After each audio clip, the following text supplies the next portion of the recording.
Now we're going. All right. So, after my detour last time into wonderful volume generating functions, we're going to see another application of a generating function. That is to a formula for what are called Bessel functions. The Bessel functions are solutions, of a Bessel differential equation. Now, where ODEs like this can come up is, for example, there's certain partial differential equations that come up with mathematical physics, and common technique for solving them is called separation of variables. So you have a partial differential equation where your solution depends on certain independent variables, and you can separate that into families of ordinary differential equations, each one, the solution of each one is depending on only one of those variables. For instance, for Laplace's equation, on a disk, you can work with polar coordinates, so you can separate your PDE that depends on dang it. Okay. Apparently, at least one person cannot hear me. I think I was.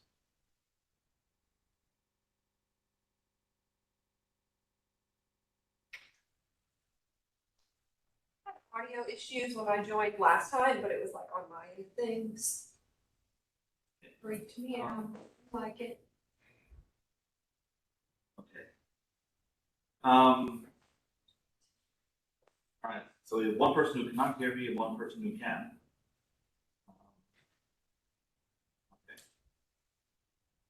Okay. Dale, are you still unable to hear?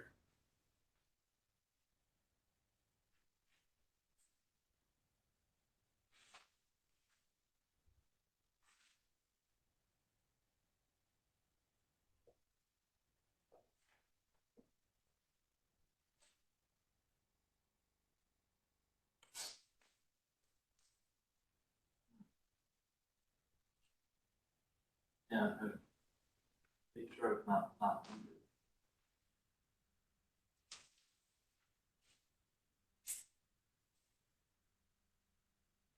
Okay.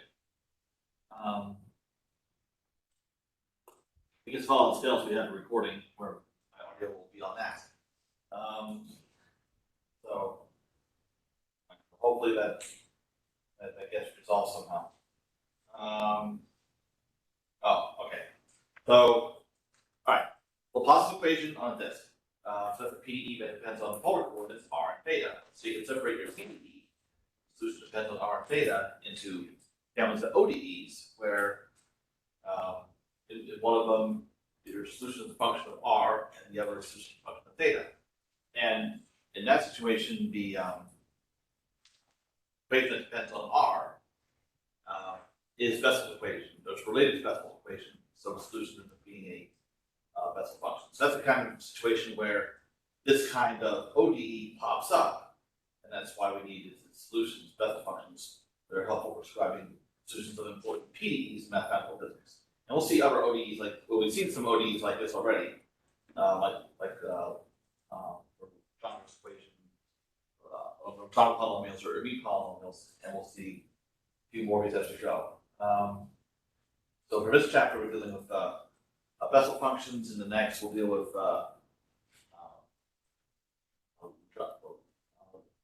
John's polynomials. Okay. Now, we've dealt with Bessel equation before, back in chapter 7 when we saw Frobenius' method. It's one of the examples that I used. And it was found that using Frobenius' method, you can find one of the two linearly independent solutions that the Bessel equation has for a given value of n. That solution is called a Bessel function of a first kind and labeled Jn of x. So we found a formula for that. We're going to arrive at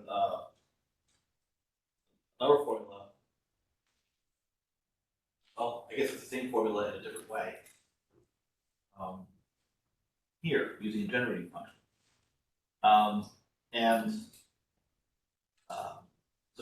So the Bessel function of the first kind is defined at x equals 0. The second solution, was clearly independent set, is singular x equals 0. That's called Bessel function of the second kind, and they're labeled y n of x. For now, we'll be focusing on Bessel functions of the first kind.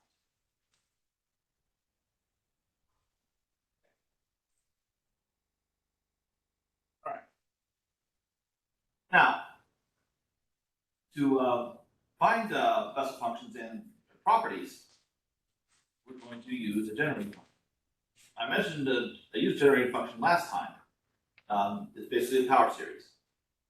And the coefficients of the power series are some sequence. So, the example from last time, sequence was Fibonacci sequence. So, Fibonacci numbers were the coefficients of the power series for its generating function. We found a generating function, we used that to find formulas for terms of the sequence. But you get a generating function in which coefficients are not necessarily constants, but rather functions of a different variable. So here we have a generating function. Oh, okay. All right. So glad everyone can hear now. So here we have a generating function of two variables, x and t. It's a power series in t, but the coefficients are functions of x.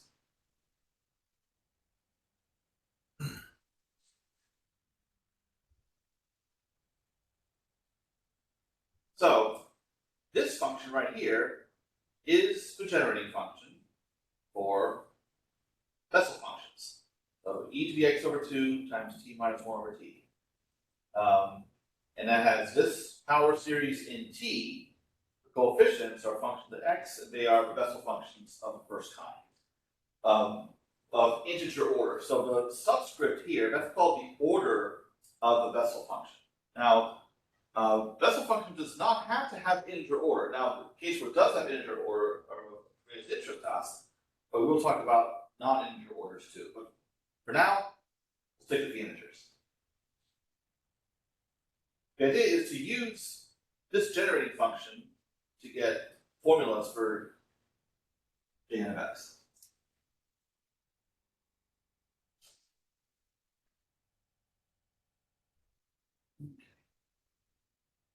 So what we do is I write the generating function as a product of two exponentials. So x t over 2, and then e to the minus x over 2t. And then each one of these exponentials is replaced with its Maclaurin series. In other words, a Taylor expansion around 0. So this first summation is Maclaurin series for the first exponential. So we have xt over 2 all raised to the r power. But I've written the power of t separately, and you'll see why in a moment. The second summation is the Maclaurin series of the second exponential. We have e to the minus x over 2t. But these expansions are being multiplied. So I put the summations together, move everything inside, and in particular, I'm combining the powers of t into 1. So now we have t to the r minus s.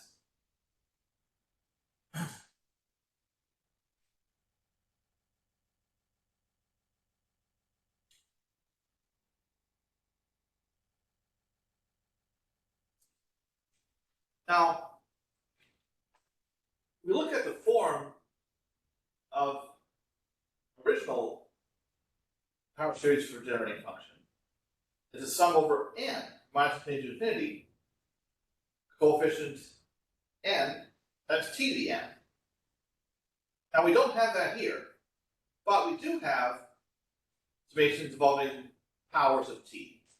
So what I need to do is rewrite this double summation in a way that brings me closer to this form. And to do that, I make a change of variable. But since I have t to be r minus s, I'm going to define n to be the power of t, r minus s. There's my change of variable, n equals r minus s.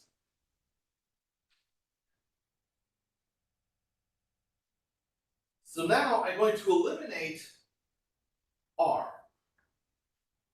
So I can have a sum over n and a sum over s. So t to the r minus s becomes t to the n.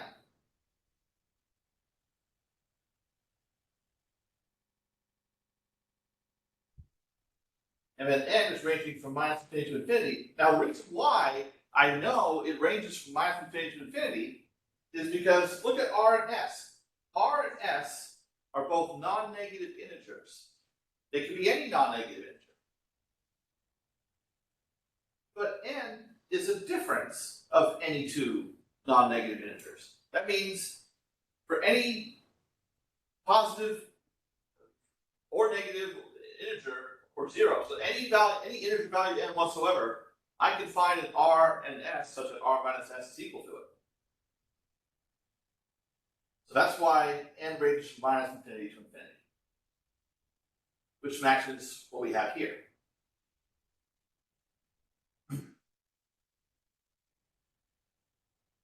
So now I need to rewrite all of this to get rid of any reference to r. Rewrite it in terms of n.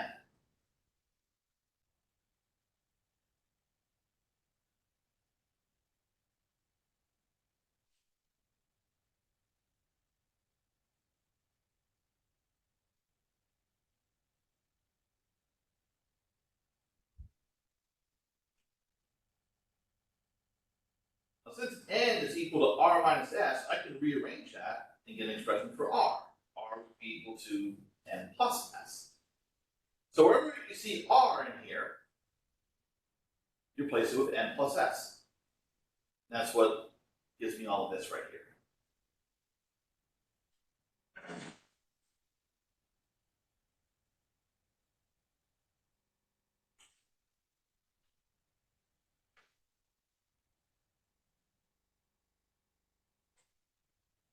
Now this part might seem rather strange. S is going from 0 to infinity before, but now s is going from the maximum of 0 and minus n up to infinity. What's the rationale for that? Well, s has to be non-negative, that's one thing. But also, r, which is equal to n plus s, that has to be non-negative also.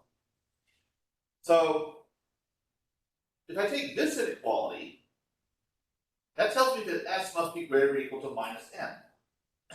And s must be greater than or equal to 0. So when since s must be greater than or equal to two different values, instead of equal to a maximum of those two. So that way it's guaranteed to be greater than or equal to both. So that's where that starting value of s comes from.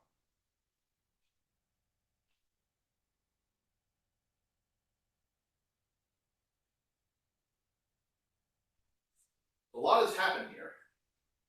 So are any questions up to this point, including from the online audience?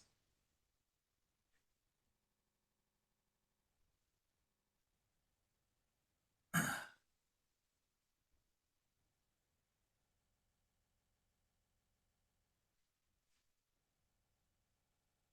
see you really augmented my notes.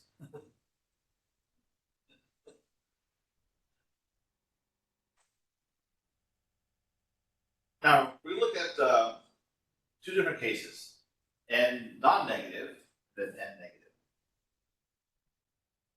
So in a case where n is non-negative,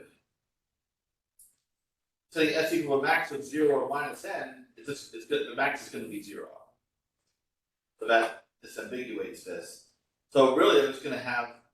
So if we match this with this, the part in the big square brackets, that's j n of x. Because what do we have here? Both cases, here and here. Sum n goes minus n to infinity. Something times t to the n. The something is j n of x. So if n is non-negative, I'll just have s going from 0 to infinity. And there's my formula for Bessel function of non-negative integer order.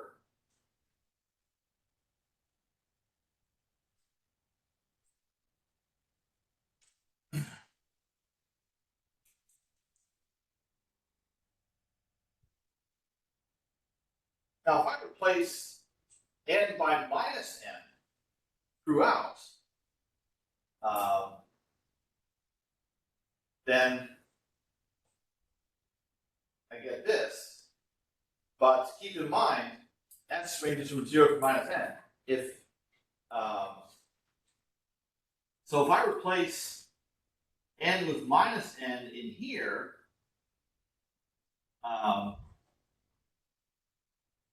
and keeping in mind that I want j sub minus n, so where n is still not negative. So that means that the maximum of this expression with n replaced with minus n is going to be n. So here the summation starts from n and goes off to infinity. So that's a key difference between a Bessel function of non-negative order and negative order.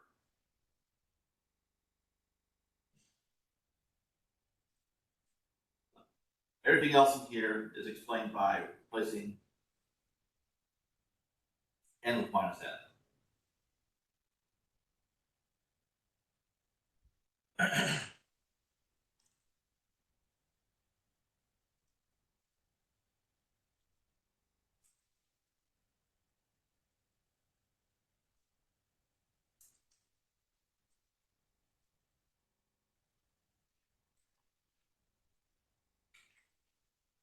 Remember, r, which has to be non-negative, is equal to n plus s.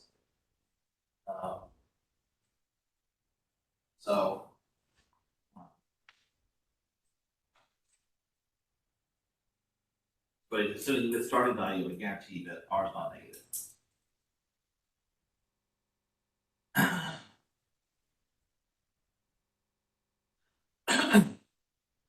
But what I like to do in this case is still have a summation starting at s equals 0. So I can do it index shift. So in here, I replace I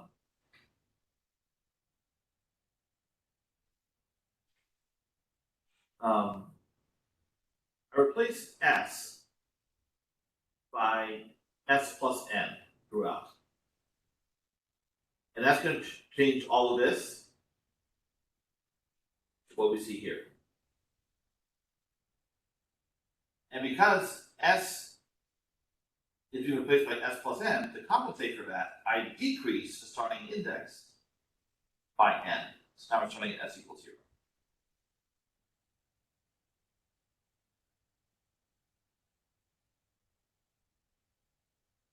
What's nice about that is, now suppose I compare this formula to a formula for j n of x.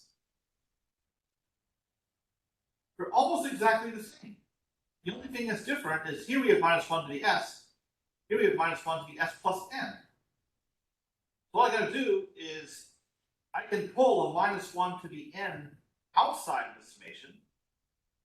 And now I have this relationship, j sub minus n of x is equal to minus 1 to the n, j n of x.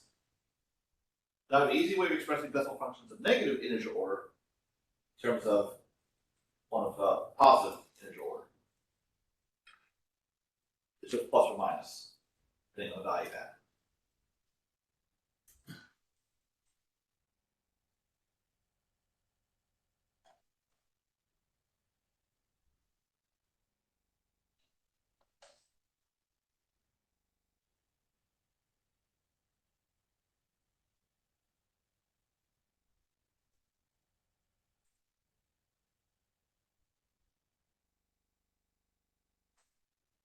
Any questions up to this point?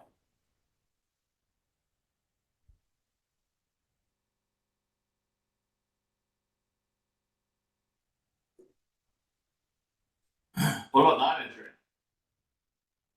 We wouldn't use the generating function for that. The generating function only includes Bessel functions of integer order. You can use Frobenius's method to find a solution, and this is that solution. Now, if you compare J nu of x, so the Greek letter nu is playing a role of the order of Bessel function that's non-integer, with a formula for J n of x, where n is an integer, they're almost exactly the same. The only thing that's different is this right here. Here we have n plus s factorial. Here we have gamma of nu plus s plus 1. But when nu is a nu is not a negative integer, the gamma function reverts to a factorial of nu. So this is actually equal to nu plus s factorial. So this formula is actually consistent with the one from the integer case. So it's just generalizing using a gamma function in place of factorial. So this relationship right here, gamma of s is equal to s minus 1 factorial. That's what links the two formulas up. That's what your R's look like. Oh, okay. I'll keep that in mind. And it's good thing I'm not writing on the board here. That's what I was referring to when there's a symbol on that. Yeah, yeah. It looks like that. Now, what I'm going to do in the book, in the textbook, go back to the part about Frobenius's method.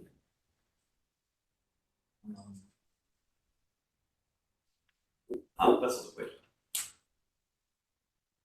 And then this would be also out of my notes. And sure enough, the same formula, as I mentioned, the same formula for Bessel function of the first kind. Again, well, this is what Frobenius method actually produced, where A0 can be any non-zero constant. But by choosing a particular value of A0, this value right here, then the Bessel function of the first kind falls out. So what I just showed you is equivalent to what comes from Frobenius method.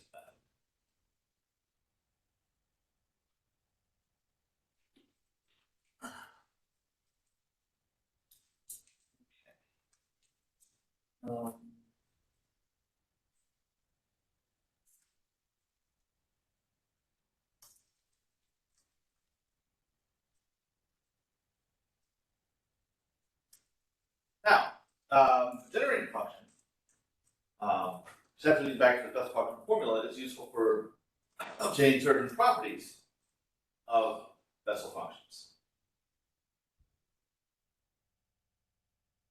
So suppose I take the generating function, that exponential, this exponential, and I take its derivatives with respect to partial derivatives with respect to x, and with respect to t. Now, here's what I get from taking those partial derivatives of the generating function itself.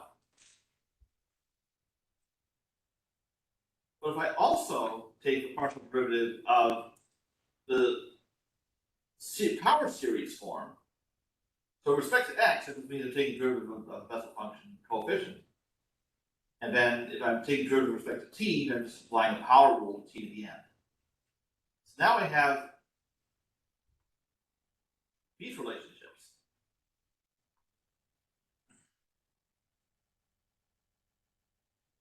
But it's not these themselves that are of interest, what I can get from them.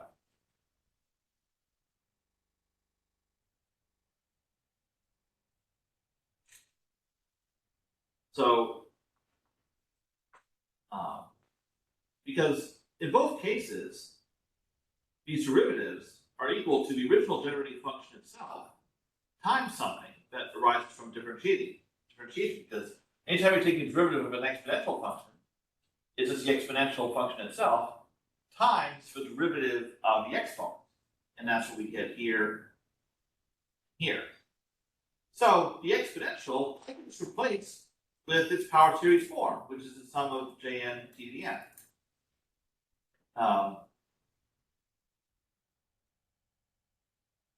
But then what I can do is I can take this factor, like 1/2 t minus 1 over t, I can distribute that through the power series. So if I have t times t to the n, that's going to give me t to the n plus 1. Then I have minus 1 over t to the n, so that'll give me minus t to the n minus 1. Now I have this series that's equal to this. And I can do the same thing with the other derivative, partial with respect to t. So this x over 2 is just going to hang around. And then I'll have j of x times t to the n, and then I have this lower t squared times t to the n gives me t to the n minus 2.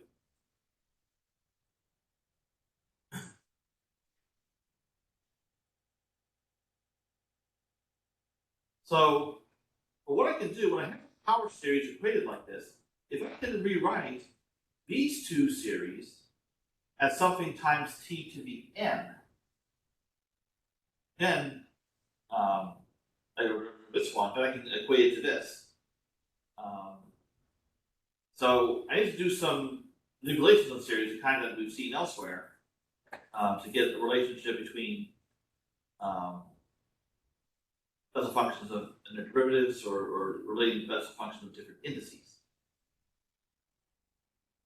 That's what I'll do now. Okay. So I have this equal to this from before. I'm going to move this to another page.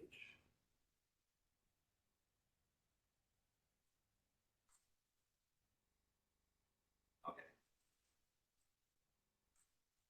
So first I take this and break it up into two series. And I want to perform index shifts so that I have t to the n in both of these. So in this one, wherever I see n, I'm going to replace it with n minus 1. And because n is going from minus infinity to infinity anyway, I don't have to change these these values at all. It's still going from minus infinity to infinity. That's convenient. In the other one, where we see n, replace it with n plus 1. So now we have t to the n in both.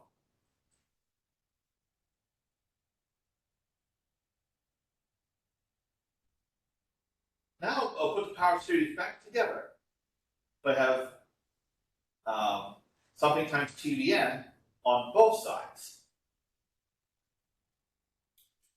That means whatever coefficient t to the n has, I can equate it.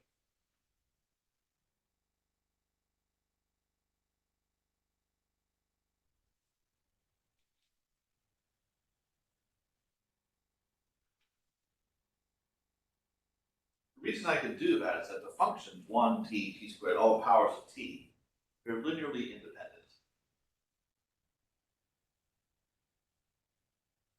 That's what allows me to, not just the series being equal, but the individual coefficients are also equal.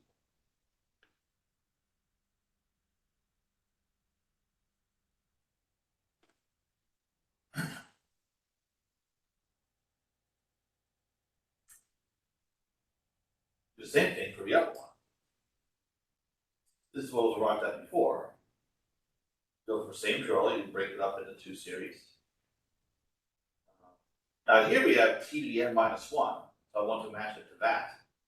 So both still needed index shifts. So for this one, I replace n by n minus 1 throughout. And then here I replace n with n plus 1 throughout. So then t to the n minus 2 becomes t to the n minus 1. Now both have t to the n minus 1, so I can put them back together into one series again and match up coefficients. And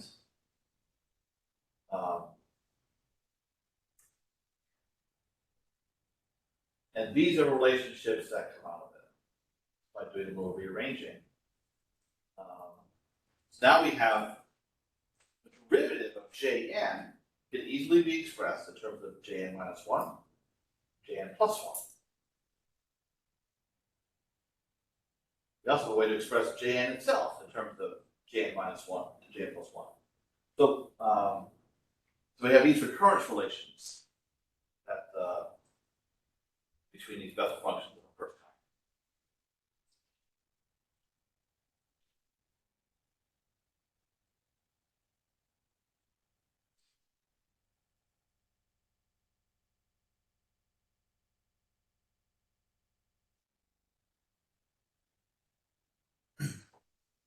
And through some algebraic hocus pocus, from these recurrence relations, you can obtain these three.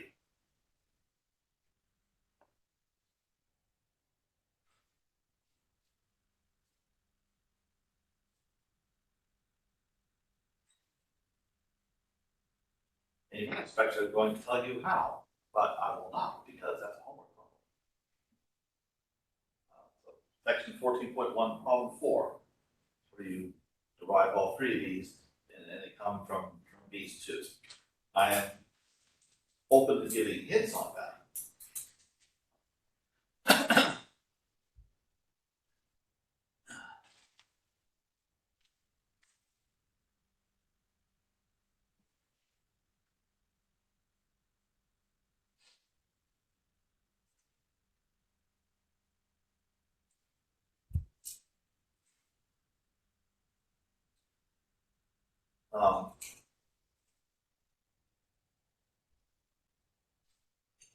Well, I suggest that these two, see you taking derivative of product. I recommend working out that derivative using the product rule. So that you have a better idea, like this is what you're going to get on the left side. That will enable you to see how you're going to get it from these two equations.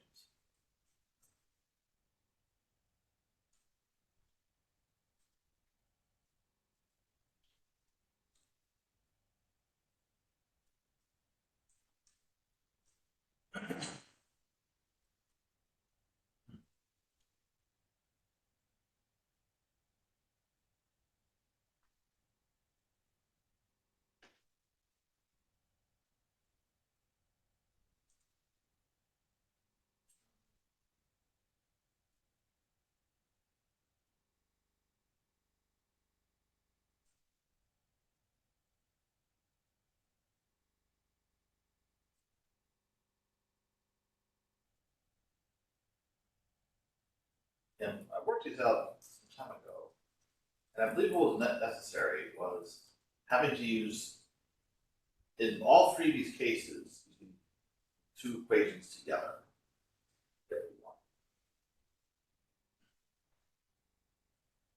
So, see what you can do with those breadcrumbs. Did you say about That you need to use these two together in each case. Like, it's not possible to just take one of them and get one of these.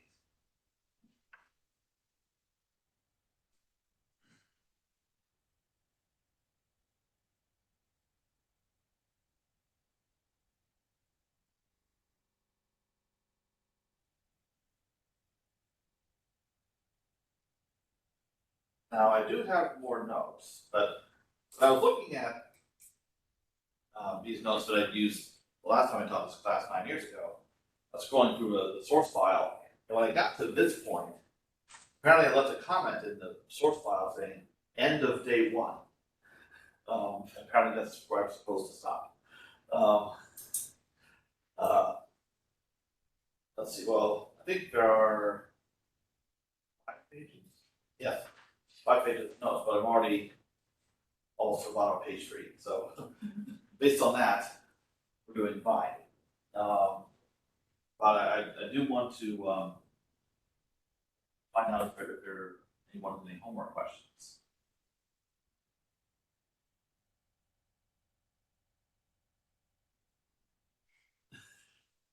You have none? Okay. Okay. So apparently no one who's here in the room, okay, has a homework question, but we have a number of people online. So feel free to unmute yourself.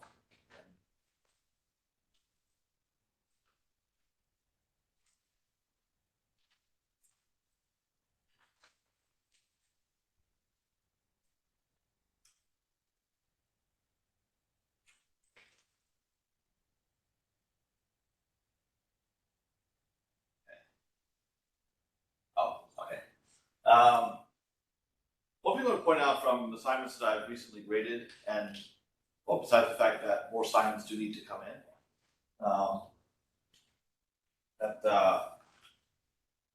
this is just a bit of advice. When the textbook and the problem statement gives a hint, almost due to a problem, and you find yourself not using that hint, you might want to consider that what you're doing is not entirely correct. So, okay. So this is something to keep in mind.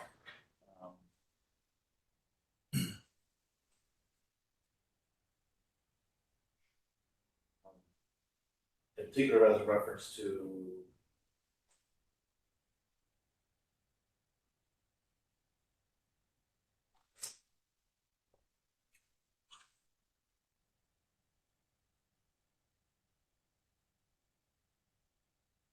this problem right here.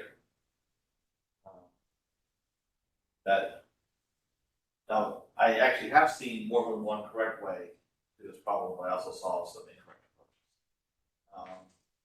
So I would recommend following a hint that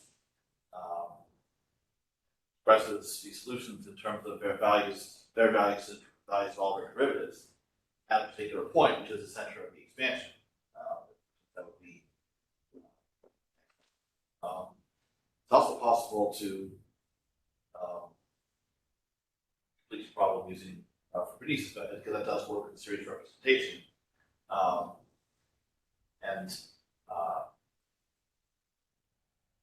When you have a power series solution, in the case of s equals 0, so series with non-negative integer powers of x, we actually do know something about the coefficients of a power series. They're the Taylor series coefficients. So y of x naught, y prime of x naught, 1/2 y double prime of x naught, and so on. Where x naught is the center of the expansion. But also, thing to keep in mind is what's being stated right here is that y of x equals y naught at this point, meaning you're allowed to assume that only at this point, not for all x. And maybe I could have written a little differently by that. But these give you the values of a solution and its first derivative at only that point. That's important.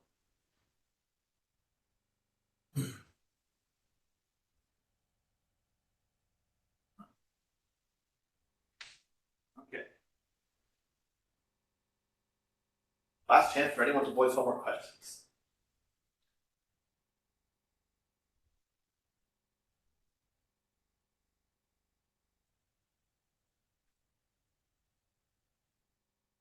Let's see about the class everyone wants to go. Too bad it won't have this next semester.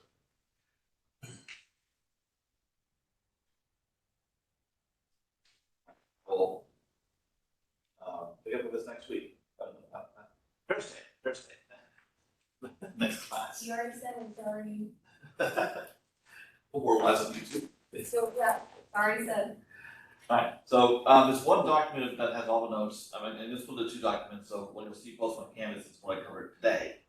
And then everything else in those notes is going to be in the document for Thursday's class. That will be on Thursday.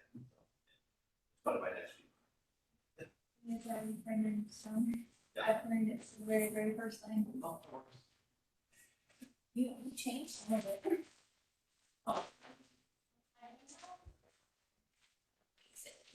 Oh, okay.